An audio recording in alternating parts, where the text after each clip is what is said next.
Welcome back to the Sports Source. This segment of our program is brought to you by A.G. Hines Company.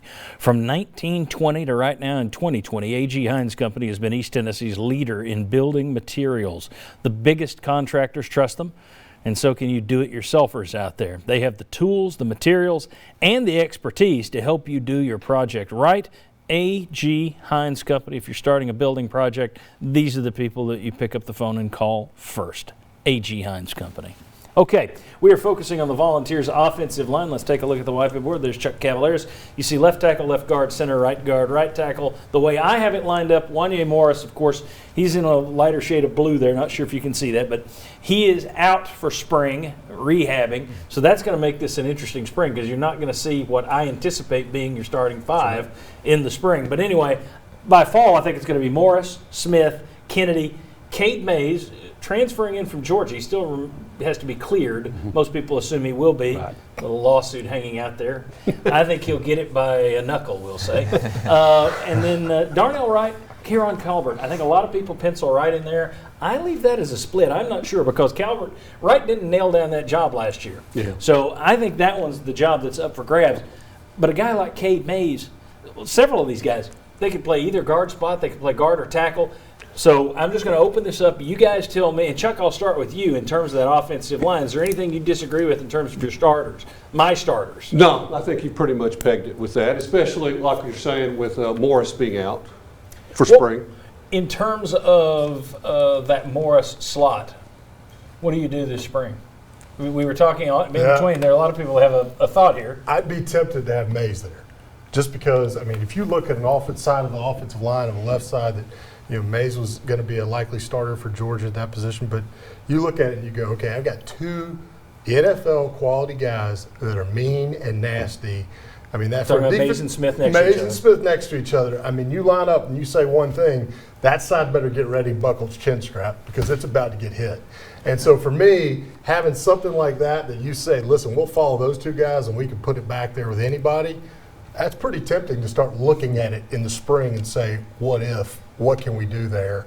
I would be looking at it in the spring. And then you put Austin Pope on that side, and they'll really run that direction. I agree with you. I think it's an interesting idea, but the only thing with the spring is you don't know how much Trey Smith's going to be available. I think they keep talking about they want to be able to get him in once a week, full contact, but that was kind of just like a hope that they threw out when they announced he was coming back. So we'll see. They're very tight-lipped about how that's a great point because it's not only Morris who's going to be not a permanent fixture, but Smith isn't. That's a good point.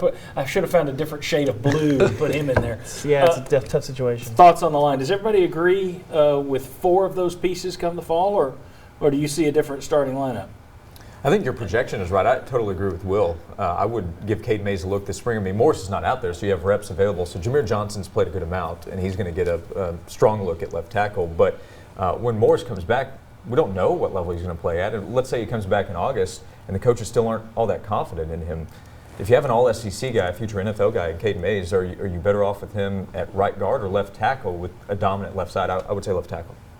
I thought we would see more out of Wright last year, but I wonder if it's because he did not have the benefit of being a mid-termer like Morris. Maybe Morris was ahead of Wright because Morris came in early. Maybe Morris is just better. I'm not sure. The other thing is, looking at that board, you got four backups that have starting experience. That should tell you should have better depth as well on this offensive line. Anyone else out there? I've only got Cooper Mays in terms of the freshman because that is a position where you are deep. I don't know how many of the aside from Mays, I don't know how many guys are going to come in and make an impact dead away. Not many. I think you're right. I think you're locked in. But you talk about developing depth. If you take a second look at that, not to get too far down the chute, but that's a lot of upperclassmen, guys that no Kennedy, no Smith.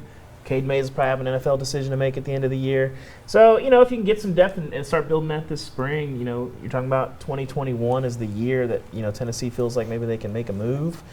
This is a big spring for your depth issues as well. When you feel like you got a pretty solid, starting five, well, you got to start thinking big picture as well. Chuck, all right, I'll give you the question I give you every segment. If Jeremy Pruitt can make any of his offensive linemen this fall a guaranteed all-SEC player, who is it? Who's the most important guy on that line? Well, to me, I'm going to stick with Trey Smith. He's coming back. When he had the opportunity to turn pro, he's the leader of this football team, not just this offensive line. And if he has that type of season, a full healthy season, then I think you're looking good leading this group as a whole. I'm going to go in a different direction. I like what you've got in Morris, Smith, Kennedy, and Mays. I'm going to say Darnell Wright. If he's all SEC, and I think you're solid across the board, I think you got a really good offensive line. So I'll think the other way. You're being nice. You're doing a humanitarian thought for Trey Smith. I go the other way. Anybody, who do you think is most important? Is it Smith? Is it another position? Where is it?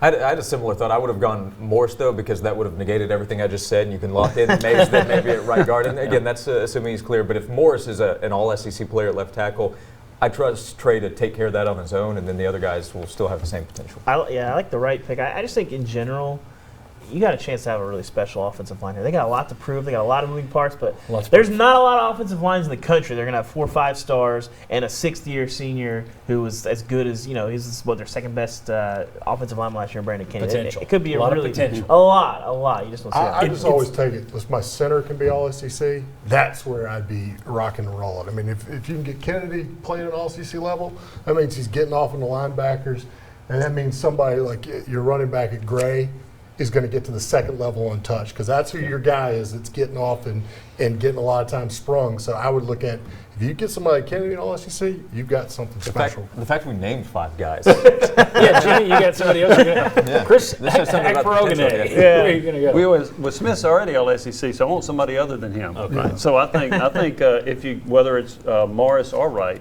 either one at tackle. But I do like the idea of Kennedy. If your center is an all SEC player, Good shape.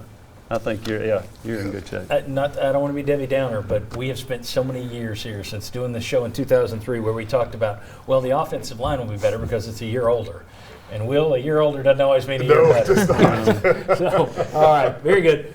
When we come back, we're going to talk a little bit about just, more on the offense. It's a catch-all, so anything these guys want to throw out, we can throw out. Come on back.